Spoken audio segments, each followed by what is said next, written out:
खबर मध्य प्रदेश न्यूज में आपका स्वागत है। आइए बढ़ते हैं देश विदेश की तमाम बड़ी खबरों की ओर। पाकिस्तान जिंदाबाद और भारत मुर्दाबाद अधिकारिता कहने वाले मंत्री को वीरेंद्र आरोपी खटीक शनिवार को कोर्ट ने एक इस दिवसीय शर्त दौरे पर पर दी जबलपुर जमानत। पहुंचे, जहां उन्होंने राहुल गांधी पर जमकर निशाना साधा।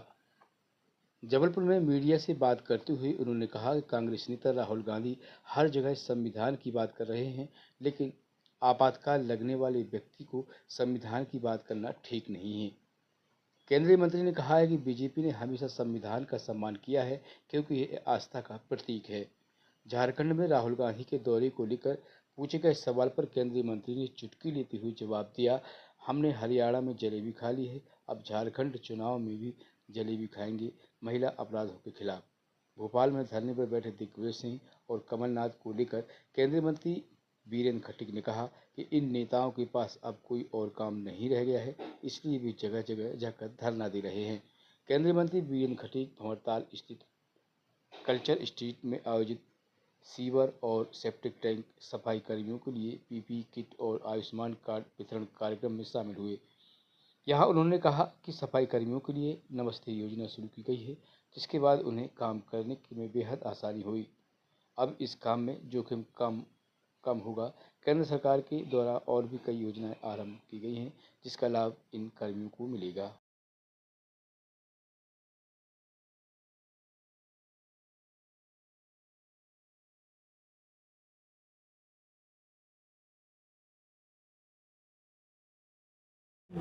स्वच्छता कर्मी हमारे भाई बहनों को जो सीवर टैंक सेप्टिक टैंक की संकट में काम में लगे हुए हैं, इनको पीपी किट और सुरक्षा उपकरणों के माध्यम से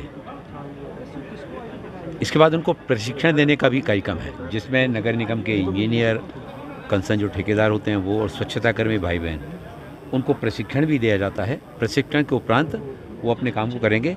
जब उस काम को लिए उतरते हैं तो उनको गैस मापक यंत्र भी दिया जाएगा, जहाँ पर उनको वो अलर्ट करेगा, को विशिल उनके मुंह में रहेगी। एक ट्रायंगल खड़ा किया जाता है, जैसे मंडी कमेटियों में रहता है, उसके सारे सुरक्षाकर्मी को नीचे उतारा जाएगा। जरा सा भी संकेत होने पर उसको ऊपर खींच लिया जाएगा। तो जो पहले इस तरह की अखबारों की सुर्खियाँ हुआ करती थी या चैनल में कई बार मालूम पड़ता था कि किसी स्थान पर कोई स्वच्छता कर्मी इस काम के लिए नीचे उतरा और गैस के रिसाव के कारण उसकी मृत्यु हो जाती थी।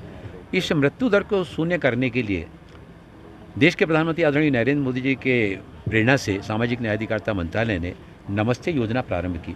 इस नमस्ते योजना में पूरे देश भर में हमारे जो नगर निगम हैं, नगर पालिकाएँ हैं, नगर पंचायतें हैं, वहाँ पर जो स्वच्छता के काम में लगे हुए हैं, जहाँ ये संस्थाएं स्वयं अपने स्वच्छता कर्मियों से काम करा रही हैं उनके लिए, और उनके आश्रित परिवार के सदस्य कोई सेल्फ हेल्प ग्रुप बना करके या कमेटियाँ बनाकर इस काम को करना चाहते हैं, तो राष्ट्रीय हमारा जो सफाई कर्मचारी वित्त एवं विकास निगम है, उससे कम ब्याज की दर पर उनको लोन भी उपलब्ध कराया जाता है और लगभग 5 लाख रुपए तक की सब्सिडी भी दी जाती है।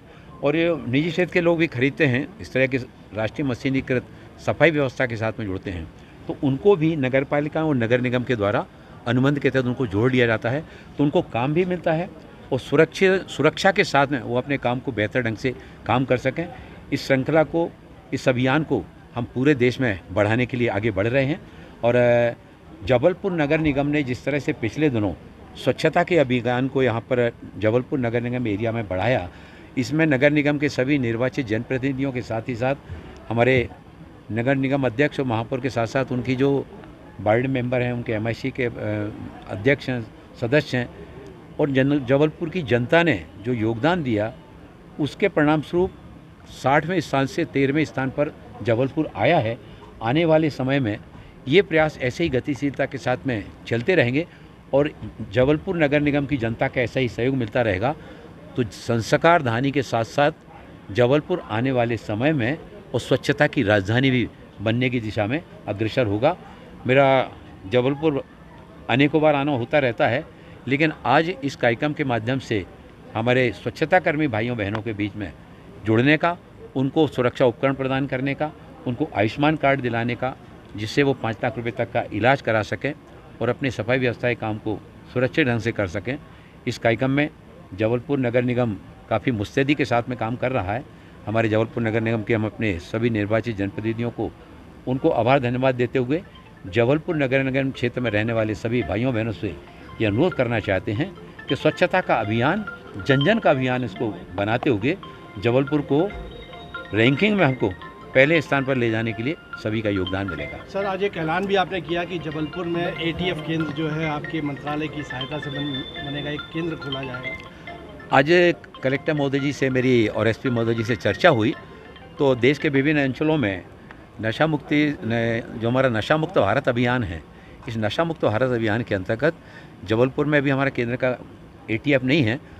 हमने कलेक्टर महोदय से कहा है कि इसका प्रस्ताव बनाकर आप राज्य भेजिए, वहाँ से सीधा केंद्र को आएगा और जबलपुर मेडिकल कॉलेज में नशे के उपचार के लिए एक एटीएफ केंद्र यहाँ पर आने वाले समय में प्रस्ताव प्राप्त होने पर उसको प्रारंभ कराया जाएगा। सर, झारखंड में चुनाव होने हैं और राहुल गांधी वहाँ आज संविधान सम्मान समारोह में शामिल होने जा रहे हैं, क्या आप कहेंगे संविधान को की रक्षा? हरियाणा की जनता ने जलेबियाँ खाई हैं, हम लोग झारखंड में भी जलेबियाँ खिलाएंगे। मैं यहाँ से जाने के बाद मैं झारखंड ही जा रहा हूँ और पार्टी पूरे सजगता के साथ में और गंभीरता के साथ में, चाहे वो झारखंड का चुनाव हो या महाराष्ट्र का चुनाव हो, भारतीय जनता पार्टी अपने सहयोगियों के साथ में पूरी मुस्तैदी के साथ में इन चुनाव को जीतने के लिए काम करने के लिए आगे बढ़ चुकी है। जो संविधान की प्रति बार बार राहुल जी लहरा रहे हैं, आपको लग रहा है कि जनता उस चीज़ में नहीं आ रही है, समझ गई? आपातकाल लगाने वाले संविधान की बात करें, संविधान की तो उस दिन हत्या हुई थी जब 26 जून को 1975 में जब आपातकाल लगाया गया था।